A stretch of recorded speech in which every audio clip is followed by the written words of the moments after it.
कि कुरान ने कहा है कि बेशक वो लोग जो ईमान लाए और अमल सालेह अंजाम दिए वो बेहतरीन मखलूक हैं।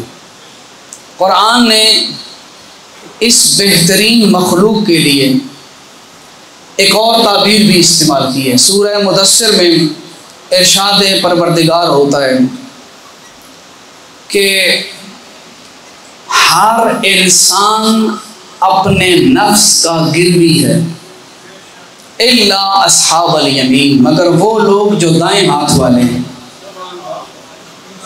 ये जो दाएं हाथ वाले हैं ना, ये अपने अमाल के गिरवी नहीं है। क्यों?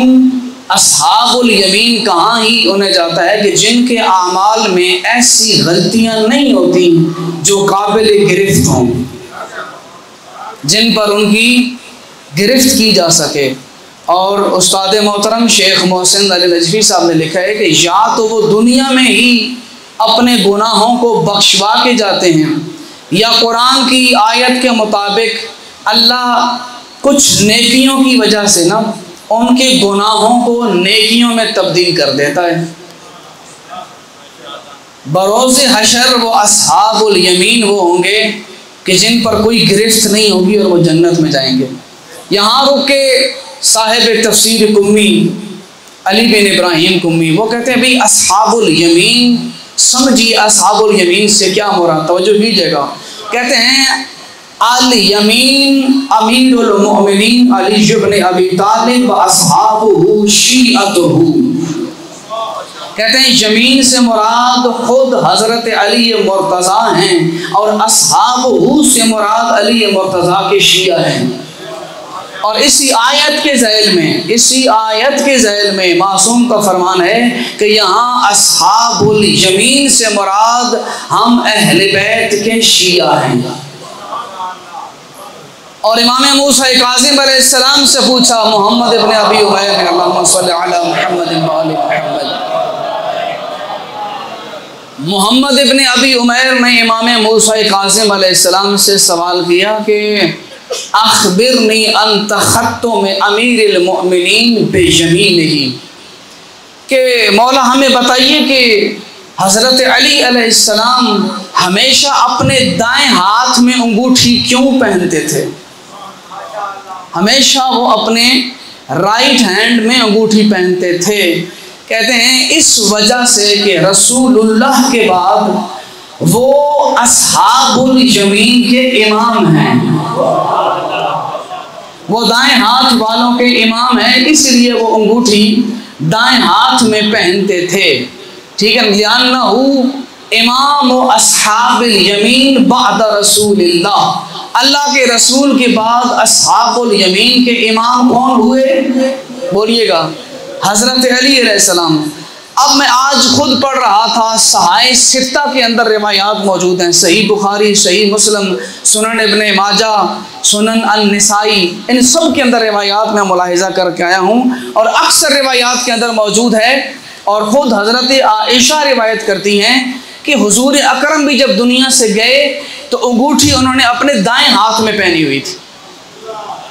यानी अत्तखत्तुम बिल यमीन ये सुन्नत रसूल है, दाएं हाथ में अंगूठी पहनना मोमिन की अलामत भी इसीलिए करार दिया क्योंकि सुन्नत रसूल है। और यहाँ एक बात बताता जाऊँ, दो ऐसे उलमा हैं गैर शिया, तवज्जो कीजिएगा।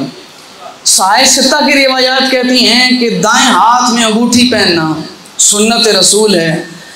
अच्छा, दो ऐसे उलमा हैं जिनका शुमार फुक़हा में होता है, उन्होंने अपनी किताब में लिखा है कि ये तो हमें पता है कि दाएं हाथ में अंगूठी पहनना सुन्नत रसूल है, लेकिन चूंकि आजकल दाएं हाथ में अंगूठी पहनना शियों की पहचान बन रही है, लिहाजा हम दाएं हाथ में नहीं बाएं हाथ में पहनेंगे। ठीक है, लिहाजा अब कहते हैं सुन्नत रसूल तो है दाएं हाथ में पहनना, लेकिन चूंकि अब शिया पहनते हैं तो अब हमने बाएं हाथ में पहने, यानी कि उनके नज़दीक अब बाएं हाथ में पहनना सुन्नत हुआ। अब मुझे नहीं पता उनकी दुश्मनी शियों से है या सुन्नत रसूल से है, ये समझ नहीं आई। ठीक है, तखत्तुम बिल यमीन ये मुस्तहब है। और अस्हाबुल यमीन दाएं हाथ वाले, जिनका आमाल नामा उन्हें उनके दाएं हाथ में दिया जाएगा। अच्छा, कुछ असहाब का नाम लेके मासूम ने कहा है कि ये दाएं हाथ वाले हैं। इमाम सादिक अलैहिस्सलाम की हदीस है,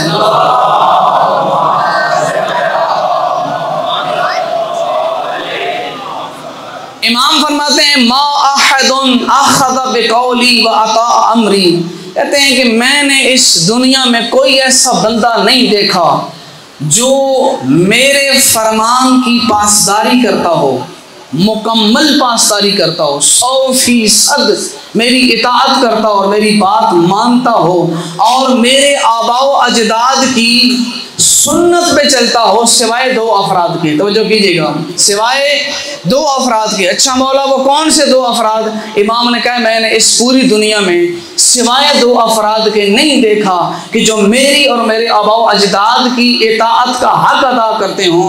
उनमें एक नाम आता है अब्दुल्ला बिन अबी याफूर का और दूसरा आता है हमरान बिन आयन का। ठीक है, हमरान बिन आयन पे गुफ्तगू नहीं हो सकती, फिर कभी मौका मिला तो। अब्दुल्ला बिन अबी याफूर, आपको कल की मजलिस याद होगी, मोहम्मद इब्न मुस्लिम से पूछा था उन्होंने कि मैं रोज़ नहीं आ सकता हूँ, कोई बंदा बताएं कि जिनसे पूछ लिया करूँ। तो इमाम ने कहा था कि तुम्हारे इलाके में अब्दुल्ला बिन अबी याफूर रहते हैं, उनसे पूछ लिया करो। और मैंने कहा था कि बताऊंगा इंशाअल्लाह अब्दुल्ला बिन अबी याफूर के बारे में कि ये इमाम के कितने अजीम सहाबी थे। इमाम मोहम्मद बाकिर अलैहिस्सलाम, इमाम सादिक अलैहिस्सलाम, इन हस्तियों की बुलंद तर सलवात पढ़िए।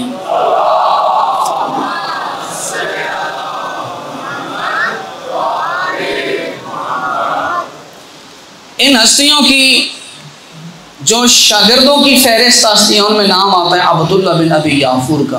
अच्छा आपको बताऊं, इमाम सादिक अलैहिस्सलाम ने फरमाया कि मुझे कोई बंदा ऐसा नज़र नहीं आता जो मेरी वसीयत को कबूल करके उससे बर्दाश्त कर सके, उससे तहम्मुल कर सके, सिवाय अब्दुल्ला बिन अबी याफूर की। इताअत का क्या आलम है, तवज्जो है आपकी? गर्मी है लेकिन थोड़ा थोड़ा बोलते जाएं साथ। इताअत का क्या आलम है? इमाम की खिदमत में आते हैं, इमाम सादिक अलैहिस्सलाम की बारगाह में हाजिर हुए, इमाम के सामने हैं। कहते हैं कि इमाम अलैहिस्सलाम ने उनसे पूछा, उनसे ख्वाहिश की कि तू हमारा इताअत गुजार है, तू हमारी इताअत को किस हद तक तस्लीम करता है, यानी कि तेरे अंदर हमारी इताअत का जो जज्बा है वो किस कदर है। कहते हैं कि उस वक्त अब्दुल्ला बिन अबी याफूर ने कहा है कि मौला, अगर आपके और मेरे दरमियान यहाँ एक अनार पड़ा हो, उसके 2 हिस्से कर दिए जाएं और आप कहें कि ये वाला हिस्सा हलाल है और दूसरे वाला हराम है, मौला जिसको आप हलाल कहेंगे उसे हलाल कहूँगा, जिससे आप हराम कहेंगे उसे हराम कहूँगा।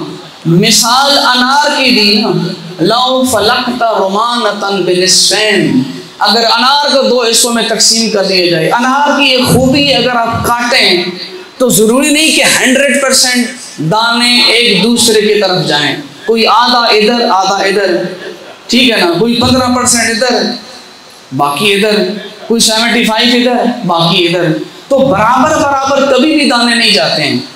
लेकिन इस सहाबी की इताअत का मेयार तो चेक करें। कहते हैं इमाम आपने कह दिया ना कि ये हलाल है और ये हराम है, मैं क़यामत के दिन तक इसे हलाल कहूँगा, इसे हराम कहूँगा। ये